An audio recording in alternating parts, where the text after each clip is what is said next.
ভালো করে মিলিয়ে নাও।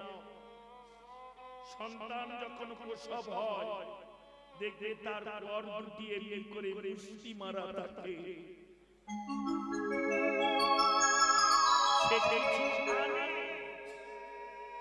কিন্তু আমরা মায়াবাদী চর্মচক্ষু দিয়ে সে বস্তু দর্শন করতে পারি না।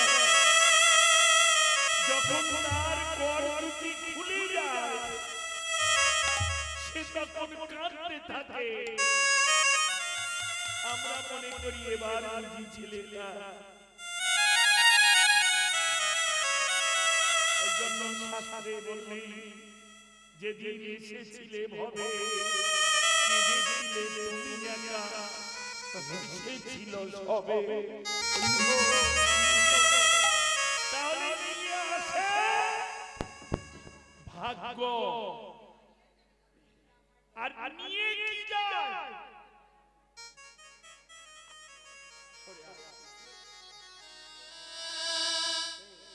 রাধে রাধে।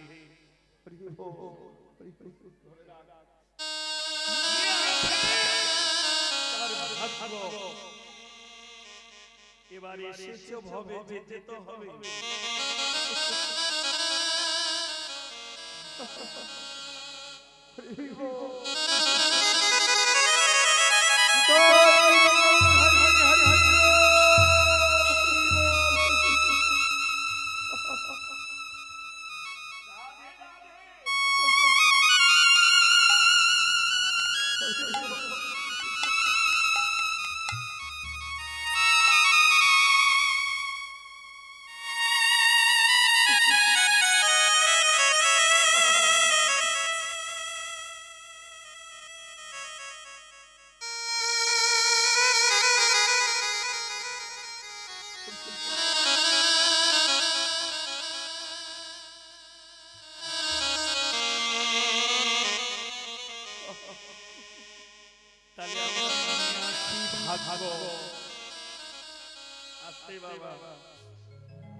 কি ভাবছ?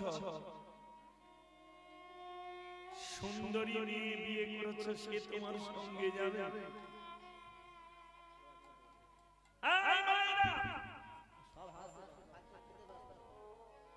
যে মায়েরা কথা বলছো সেই মায়েরা আমার কাছে বলো, স্বামী স্ত্রী সম্পর্ক কত দূরে যায়?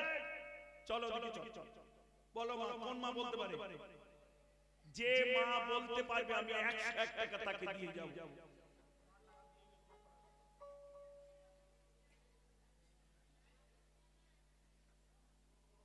কোন মা বলতে পারবে?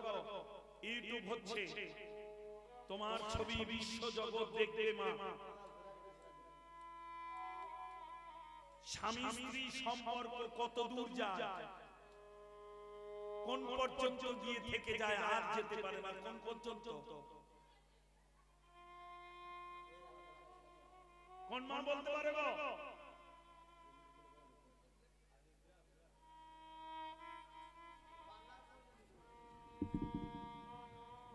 শুনে নাও, স্বামী স্ত্রী সম্পর্ক ঘরের চৌকাঠ পর্যন্ত থাকে। স্বামী মারা গেলে আর তোমার শ্মশান পর্যন্ত যাওয়ার অধিকার থাকবে না। ওইখানেই বসে বসে তোমায় কাঁদতে হবে। সারা জন্মে তো তুমি হারিয়ে ফেলেছো তারে। স্বামী স্ত্রী সম্পর্ক ঘরের চৌকাঠ পর্যন্ত বাঁধা থাকে। আত্মীয় স্বজনের সম্বন্ধ সম্পর্ক কত দূর?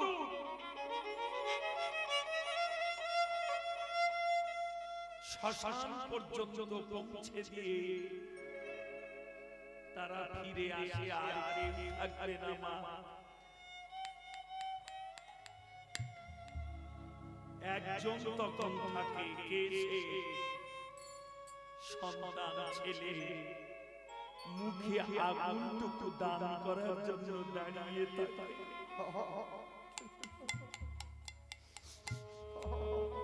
আগুন যখন দান হয়ে গেল, অগ্নিদান যাকে বলে, তখন সবাই ফিরে আসে।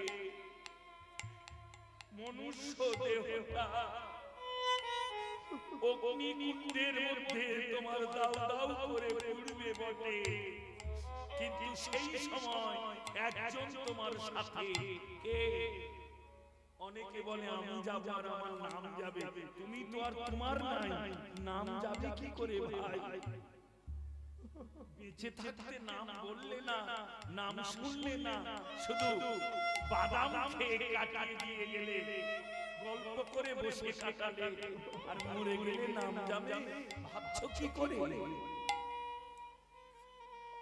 রাগ করবে না মা। একজন তোমার সঙ্গে থাকবে, নিয়ে এসেছিলে তোমার ভাগ্য, আর যেদিন দেহটা পুড়ে ছাই হবে, সেই সময় তোমার সঙ্গে যাবে তোমার কর্ম।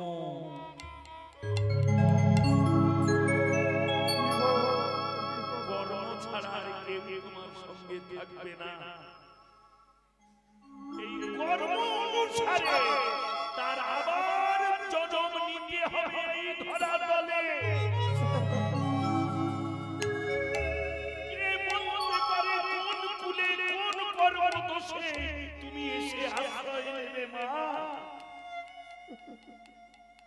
এই জীবনে সবাই সবাইকে ক্ষমা করতে পারে, কিন্তু কর্ম কাউকে ছাড়বে না। তার প্রমাণ শাস্ত্রে আছে। ত্রেতা যুগে রামচন্দ্র বিনা অপরাধে বালিকে বধ করেছিলেন।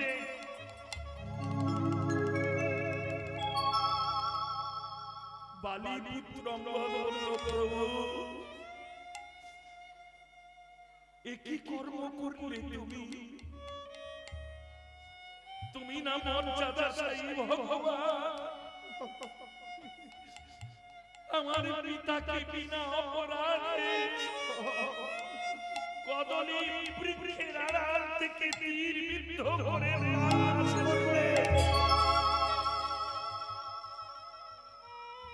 রামচন্দ্র করজোড়ে বলল, বালি পুত্র অঙ্গ, যে কর্ম আমি করে যাচ্ছি, আগত জন্মে কৃষ্ণ অবতারে তুমিও ব্যাধ হয়ে জন্ম নিয়ে বিনা অপরাধে তীর বিদ্ধ করে আমাকে প্রাণে নাশ করবে। কারণ আমি স্বয়ং ভগবান হতে পারি, কিন্তু কর্মের উপরে না। কর্মই ধর্ম। এই যে তোমরা গল্প করছো, তুই কেমন আছিস, আমি কোথায় ছিলাম বলতো, হাতটা কবে করেছি দেখো। তোমরা যা যা করছো আমি তোমাদের না দেখতে পেলেও স্বয়ং ভগবান তোমাদের দেখছে মা।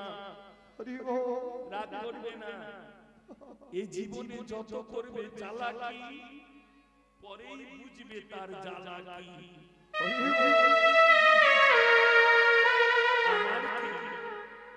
সময় হবে নেমে যাব, কমিটি টাকা দেবে, বাড়ি চলে যাব।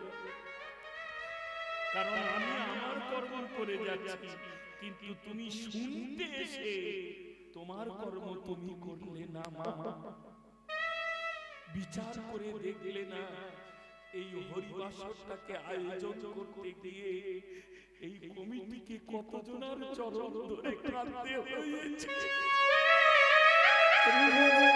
কতজনের দাঁড়ে দাঁড়ে ভিক্ষা চাইতে হয়েছে। এই কমিটির কর্মফলের জন্য এত বড়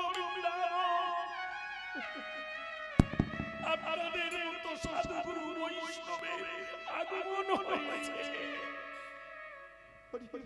এই দিনেও যদি তোমরা রঙ্গরসে খেলার ছলে হরে কৃষ্ণ মা, জগতে সবাই তোমার ক্ষমা করলেও আমার গোবিন্দ তোমায় ক্ষমা করবে না।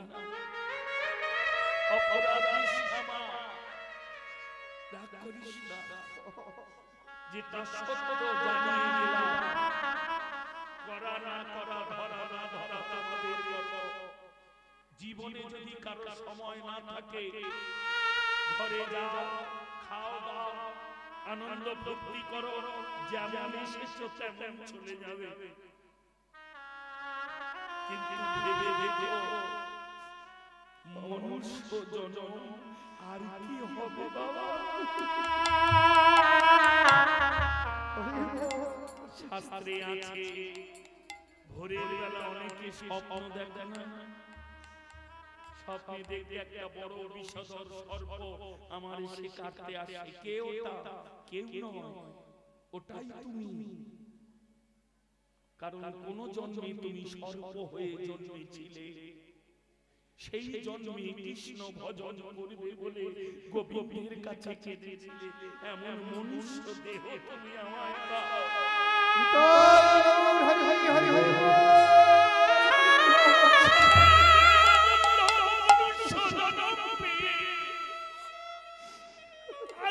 সুখে তুমি রয়েছো ভুলে, তাই সর্বজনম তোমাকে আঘাত করে জানালো,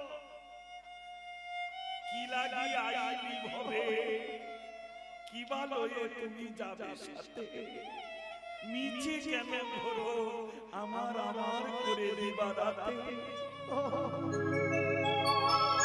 নদে নাগরী নিরঞ্জনে বসে বসে কাঁদছে,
করে যাবে সজনে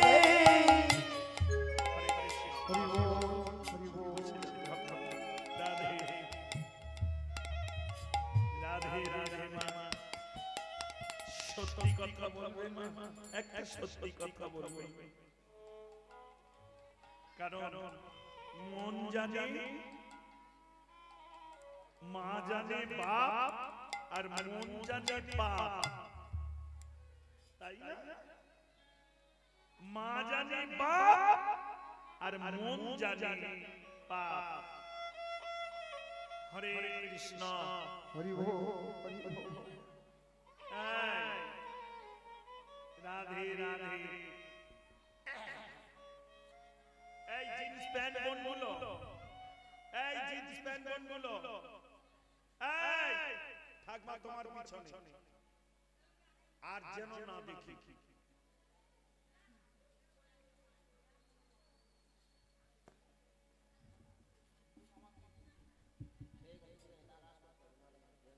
এতক্ষণ চুপ করে আছি, কিছু বলিনি, ভেবো না নেড়া খুব বোকা।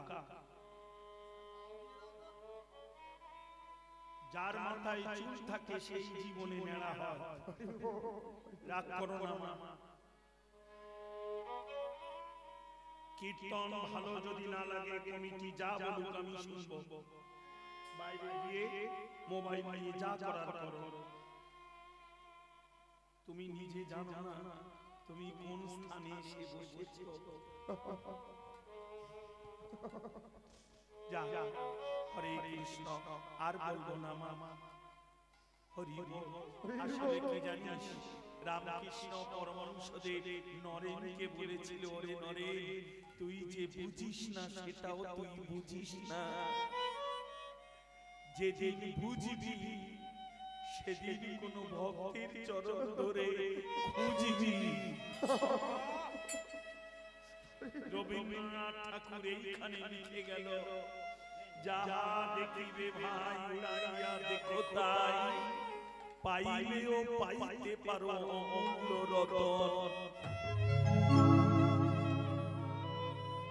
পড়াশোনা তো করিস, এসবের মানে বুঝিস, আর কবে বুঝবি মা? রাগ করিস মা। হরে কৃষ্ণ হরি বল। গোড়া গোড়া করি মোর কি হইবা, নিতাই গৌর হরি হরি হরি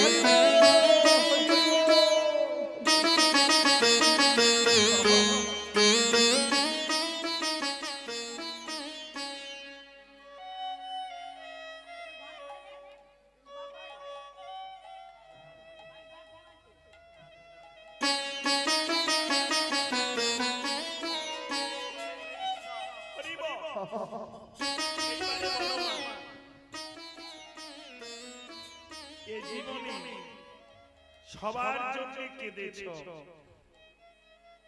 আত্মীয় স্বজন হোক, ছেলে মেয়ের জন্য হোক, স্বামীর জন্য হোক, বাবা মায়ের জন্য হোক, কারো না কারোর জন্য জীবনে তুমি কেঁদেছ।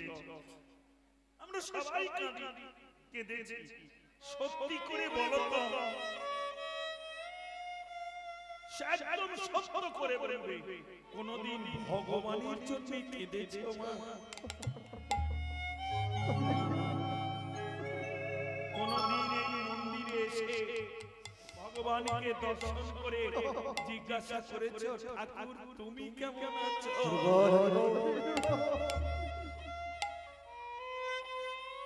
7 দিন পরে পরে জামাই এলে তার জিজ্ঞাসা করো, কেমন আছো বাবা? আমার মেয়ে কেমন আছে? নাতিটা বড় দুষ্টু। জানি আপনারা আনন্দে মেতে আছেন, কিন্তু এই আনন্দ ক্ষণিকের মা। আরে আর একটা জিনিস তোদের বলি মা, তোরা মনে করছিস সেই দেবব্রত না, এই ভিতরটা আমি মা। আহা, এই বাইরেটা আমি, কিন্তু ভিতরটা আমি না। সে আছে বলে তাই আমি দাঁড়িয়ে আছি, সে বলাচ্ছে বলে তাই দুটো কথা। রাধে রাধে।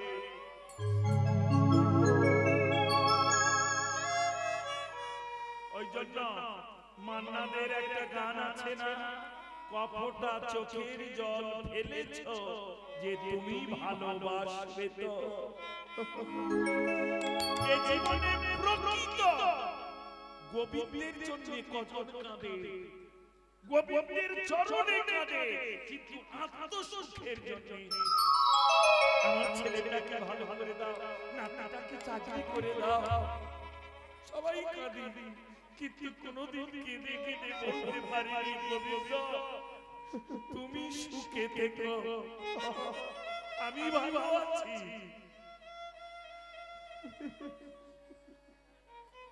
মায়াময়ী জগদ্বীপে মনুষ্য দেহ নিয়ে এসেছি, এ দেহে তো জরা ব্যাধি থাকবে, যতদিন দেহ থাকবে ততদিন জরা ব্যাধি তোমায় ঘুরে ঘুরে আঘাত করবে মা। নদেরা করি ওই গৌরুর দর্শন করে গৃহে ফিরে নিরজনে বসে বসে কাঁদছে। বাবা মা আত্মীয় স্বজন সবাই শুনতে চাইল, আরে মা কি হয়েছে, কাঁদছিস কেন, কিসের দুঃখ, কি হয়েছে বল। দেখে মা, যে কথাটা খুব গভীরে চলে যায় সে কথাটা সহজে বলা যায় না। আর একটা কথা বলি, দেখবে মা, আপনারা ঘি কেনেন তো, ঘিয়ে শিশিরে তলায় যখন ঘি পড়ে যায় শিশিরের তলায়, তখন কি করেন, আঙুল সোজা করে দিয়ে ঘি তুলে আনতে পারবেন? আর যদি আঙুল না যায় তখন কি করেন, একটা চামচের সাহায্য নেন, নিয়ে ঘি তুলে আনেন। ঠিক তেমনি এই যে নদিয়ার নাগরী গৌরূপ দেখে এসেছে, এই নদীর কথাটা শোনার জন্য বাবা মা পারল না, পাশের বাড়ির একজনকে ডেকে আনলো, আমার মেয়েটার কি হয়েছে, যে কাছে এসেছে, এসে বলছো ও সজনী, সজনী মানে বান্ধবী, ও সজনী কি হয়েছে রে, কি হয়েছে, তবে বলি শোন তোর কাছে।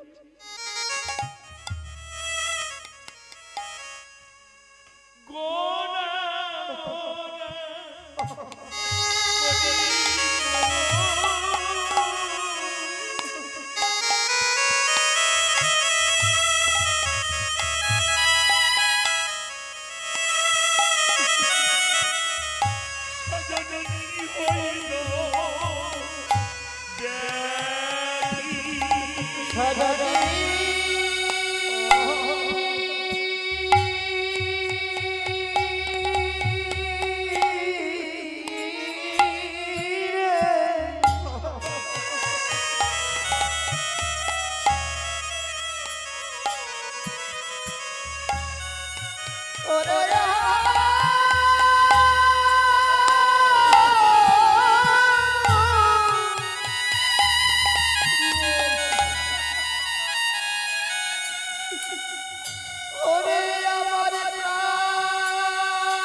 জীবনে সব আছে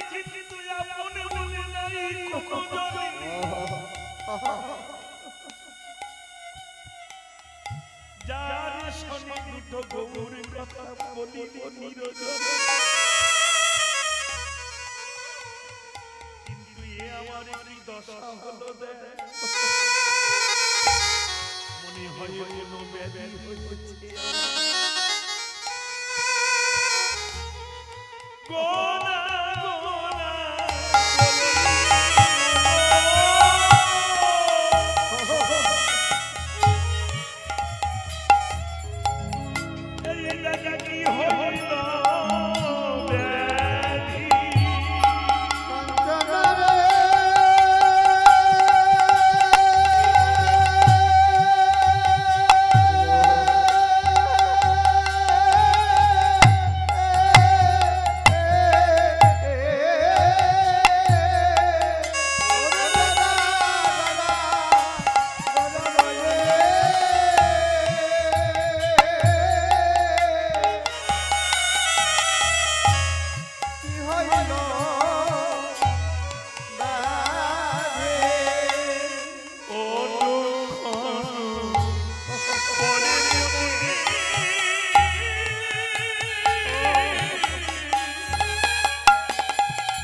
জীবনে অনেক ব্যাধি হবে মা